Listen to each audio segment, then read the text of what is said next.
இந்தியாவில் இருந்த பல சமூகங்களை ஒடுக்குவதற்காக வெள்ளையர்களால் அறிமுகப்படுத்தப்பட்ட ஒரு சட்டம் தான் கிரிமினல் ட்ரைபல் ஆக்ட் எனப்படும் குற்றப்பரம்பரை சட்டம். இந்த சட்டம் முதலாக 1871ஆம் ஆண்டு அறிமுகப்படுத்தப்பட்டது. குற்றப்பரம்பரை சட்டம் 1871ஆம் ஆண்டு உருவாக்கப்பட்டிருந்தாலும் அந்த சட்டம் சென்னை மாகாணத்திற்கு 1914ஆம் ஆண்டு வந்தது.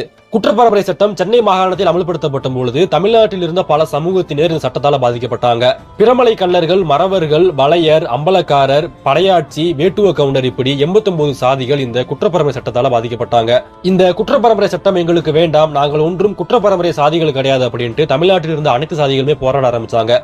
அந்த போராட்டத்திற்கு அதிகபட்ச விலையை கொடுத்தது யாருன்னா அது பிரமலை கள்ளர்கள் தான். 1920 மார்ச் மாதம் 2ஆம் தேதி அன்று மதுரைக்கு அருகே இருக்கக்கூடிய பெருங்காமநல்லூர் எனப்படும் கிராமத்திற்கு சென்ற ஆங்கிலேய அதிகாரிகள் அங்கு இருந்த பிரமலை கள்ளர்களை பார்த்து, நீங்கள் அனைவரும் இனி குற்ற பரம்பரையினர், நீங்கள் அனைவரும் தினந்தோறும் காவல் நிலையம் சென்று அங்கு கைரேகை வைக்க வேண்டும் என கூறினார்கள்.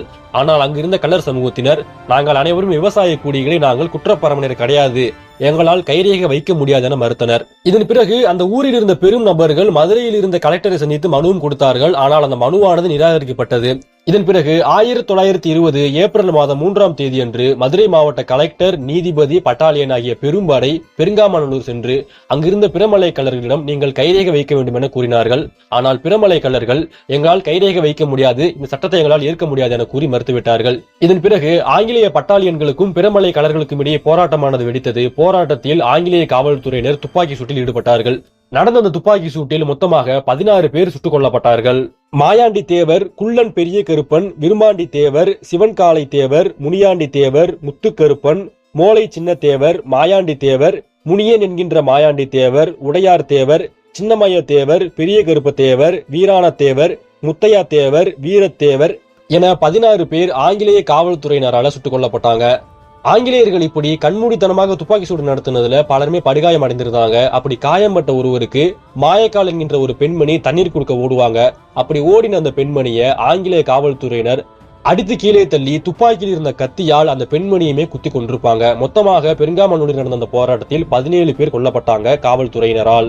ஆங்கிலேய காவல்துறையினர் இதோடு நிறுத்திக் கொள்ளாம அந்த போராட்டத்தில் ஈடுபட்ட 200 பேருடைய கைகளையும் கால்களையும் கட்டி ஆடு மாடுகளை போல அவர்கள் இழுத்து சென்று திருமங்கலத்தில் இருந்த நீதிமன்ற சிறையில் அடைச்சாங்க. பெருங்காமநல்லூரில் ஏற்பட்ட இந்த துப்பாக்கி சூட்டுக்கு கண்டன கூறல் இங்கிலாந்து பாராளுமன்றத்தில் ஒலித்தது. இதன் பிறகு பல கட்ட போராட்டங்கள் நடந்தது. குற்றப்பரம்பரை சட்டம் எங்களுக்கு வேண்டவே வேண்டாம் என பலரும் போராட ஆரம்பிச்சாங்க. இந்த குற்றப்பரம்பரை சட்டம் அதன் பிறகு இந்தியா விடுதலை அடைந்த பிறகுதான் இந்தியாவில் இருந்து ஒட்டுமொத்தமாக நீக்கப்பட்டது. இந்த குற்றப்பரம்பரை சட்டத்தை எதிர்த்து என்னதான் பல பேர் போராடி இருந்தாலும் இதை ஆரம்பத்தில் இருந்து எதிர்த்து அதற்கு அதிகமாக விலை கொடுத்தவர்கள் யாருன்னா அது பிரமலை கள்ளர்கள் தான்.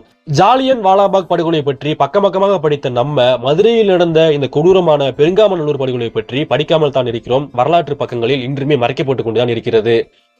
இந்த வீடியோ உங்களுக்கு பிடிச்சிருந்தா லைக் பண்ணுங்க, ஷேர் பண்ணுங்க. உங்களுக்கு அடுத்து எந்த மாதிரி வீடியோ வேணுங்கிறத மறக்காம கமெண்ட் பண்ணுங்க. மேலும் இது போன்று பல பதிவுகளுக்கு நம்முடைய சேனலை சப்ஸ்கிரைப் பண்ணிக்கங்க. நன்றி.